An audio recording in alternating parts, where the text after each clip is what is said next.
ಗಂ ಗಣಪತಾಯೇ ನಮಃ. ಶ್ರೀ ಗುರುದೇವರುದ್ರಾಯ ನಮಃ. ಎಲ್ರಿಗೂ ನಮಸ್ಕಾರ ಸ್ನೇಹಿತರೆ. ನಾನು ನಿಮ್ಮ ಪ್ರಕಾಶ್.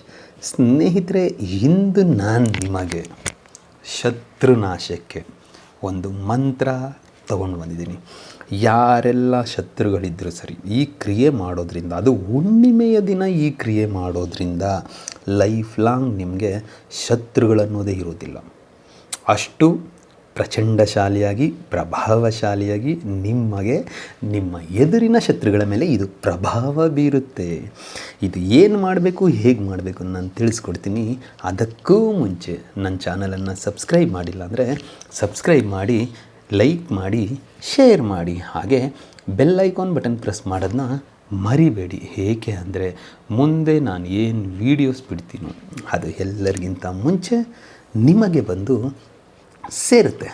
ಸ್ನೇಹಿತರೆ, ಬನ್ನಿ, ಈ ಕ್ರಿಯೆಯನ್ನು ಹುಣ್ಣಿಮೆಯ ದಿನ ನೀವು ಮಾಡಬೇಕು ಅಂತ ಹೇಳಿದರೆ ನಿಮಗೆ ಒಂದು ಬಿಳಿಯ ಹಾಳೆ ಬೇಕಾಗುತ್ತೆ, ಮತ್ತು ಕಪ್ಪು ಪೆನ್ನು ಬೇಕಾಗುತ್ತೆ, 5 ಒಣಗಿದ ಮೆಣಸಿನಕಾಯಿ ಬೇಕಾಗುತ್ತೆ, ಮತ್ತು 5 ಕರ್ಪೂರ, 21 ಉದ್ದಿನ ಕಾಳು, 1 ಮಣ್ಣಿನ ಕುಡಿಕೆ, ಅದರ ಬಾಯನ್ನು ಕಟ್ಟೋದಕ್ಕೆ ಒಂದು ಕಪ್ಪು ಬಟ್ಟೆ, ಸಾಧ್ಯವಾದರೆ ಅವರ ಫೋಟೋ ಇದ್ದರೆ ಒಂದು ಫೋಟೋ, ಮತ್ತು ಅರಿಶಿಣ, ಕುಂಕುಮ, ಗಂಧದ ಕಡ್ಡಿ ಇಷ್ಟನ್ನು ತೆಗೆದುಕೊಂಡು ಹುಣ್ಣಿಮೆಯ ದಿನ ಯಾವುದಾದರೂ ಒಂದು ನಿರ್ಜನ ಪ್ರದೇಶದಲ್ಲಿ ಅಥವಾ ನಿಮ್ಮ ಮನೆಯ ಟೆರೆಸ್ ಮೇಲ್ಗಡೆ ಹೋಗಿ ಮೊದಲಿಗೆ ಬಿಳಿಯ ಹಾಳೆಯ ಮೇಲೆ ಅವರ ಶತ್ರುವಿನ ಹೆಸರು, ಎಷ್ಟು ಜನ ಇದ್ದಾರೋ ಶತ್ರುಗಳು ಅಷ್ಟು ಹೆಸರು ಬರೀರಿ. ಫೋಟೋ ಇದ್ದರೆ ಫೋಟೋ ಹಿಂಭಾಗದಲ್ಲೂ ಅವರ ಹೆಸರುಗಳನ್ನು ಬರೆಯಿರಿ. ಬರೆದು ಆದ ಮೇಲೆ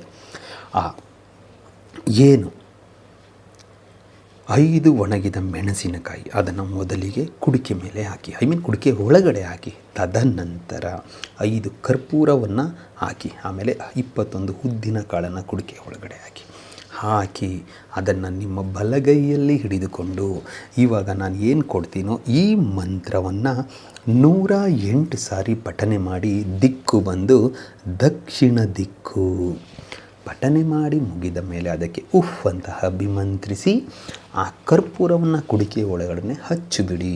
ಹಚ್ಚಿದರೆ ಆ ಒಣಗಿದ ಮೆಣಸಿನಕಾಯಿ, ಅವರ ಫೋಟೋ ಅಥವಾ ಬಿಳಿಯ ಹಾಳೆ ಮೇಲೆ ಏನು ಹೆಸರುಗಳು ಬರೆದಿರೋ ಅಷ್ಟು ಸುಡಬೇಕು. ಸುಟ್ಟಿ ಆದ ಮೇಲೆ ಕಪ್ಪು ಬಟ್ಟೆಯ ಸಹಾಯದಿಂದ ಕುಡಿಕೆಯನ್ನು ಕಟ್ಟಿಬಿಡಿ. ಕಟ್ಟಿ ಆ ಕುಡಿಕೆಯನ್ನು ತೆಗೆದುಕೊಂಡು ಹೋಗಿ ಅವತ್ತಿನ ದಿನವೇ ಸ್ಮಶಾನದಲ್ಲೇ ಮಣ್ಣಿನಲ್ಲಿ ಹೂಳಿ ಬರಬೇಕು.